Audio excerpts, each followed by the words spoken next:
Meghan ever mention that they're racist? She said there were troubling comments about There his was skin concern colour. about his skin colour. Right. Wouldn't you describe that as essentially racist? I wouldn't, not having lived within that family. Inside the hallowed halls of Buckingham Palace, a storm was quietly brewing.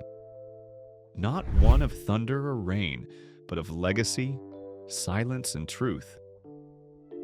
Queen Elizabeth II, known for her quiet grace and unwavering composure, left behind a final will that has sent emotional shockwaves through the royal family. When it was finally read, what lay inside wasn't just a distribution of titles and treasures. It was a reckoning. And for Prince Andrew, Prince Harry, and Meghan Markle, it brought a bitter sting they never saw coming. King Charles sat at the head of a long, polished table, no longer just a son, but now the guardian of his mother's last wishes. Princess Anne stood nearby, stoic.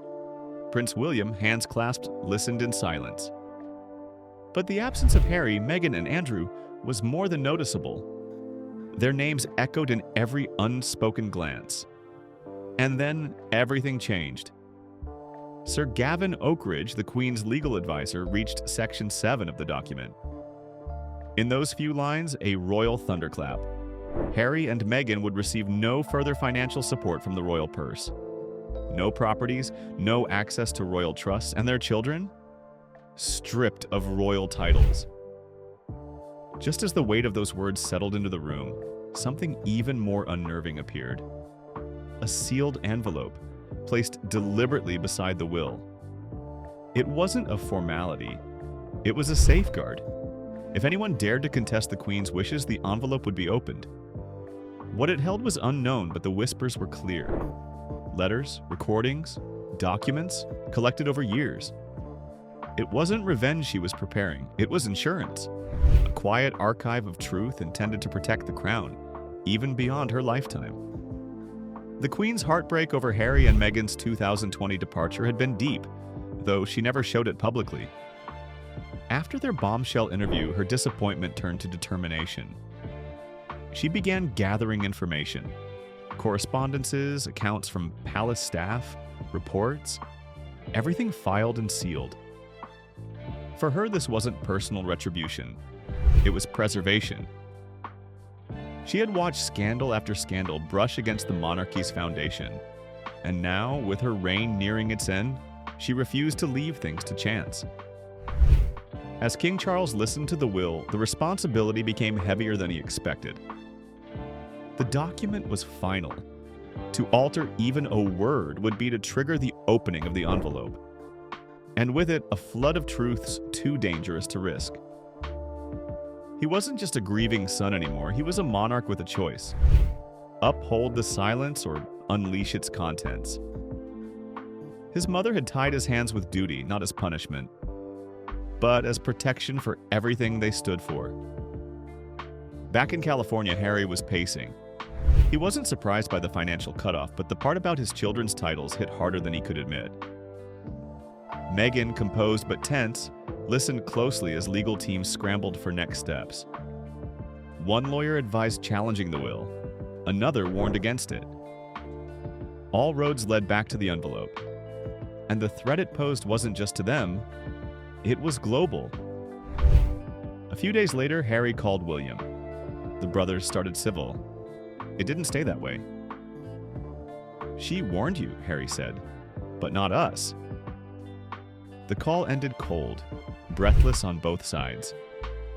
That same night, Harry called his father. It lasted 7 minutes. Charles, steady and rehearsed, spoke the same words he had spoken to many. "My hands are tied." The message was clear. Family ties could no longer bend rules. The Queen had drawn a line, and crossing it would come at a cost too high to pay. Headlines erupted. Was the envelope real? What could it contain? Some claimed it held Meghan's private emails to palace aides. Others said there were handwritten letters between her and the Queen. Whatever it was powerful enough to freeze every decision in place. Even King Charles didn't know all its contents, and that was intentional. In the dead of night, Harry sat alone in his office, restless, overwhelmed, and carrying a weight too large for any crown. Then, quietly, he wrote a letter to his father. No lawyers, no advisors, just honesty. He didn't argue, he didn't plead. He asked for understanding and a path forward for his children.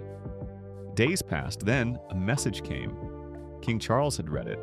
A private meeting was being considered, no press, no palace staff, and most importantly, no envelope unless the rules were broken.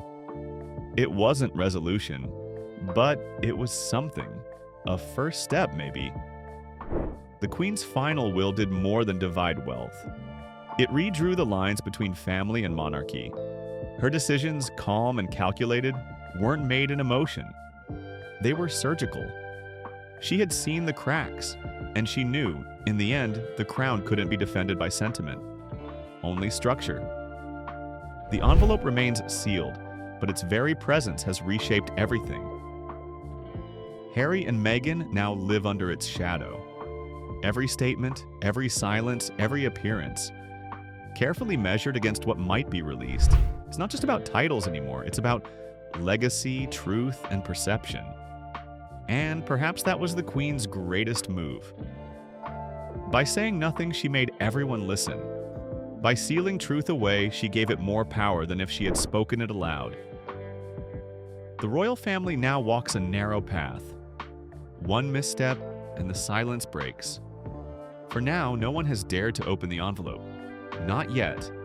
But the fear of what's inside may be the only thing keeping them all together.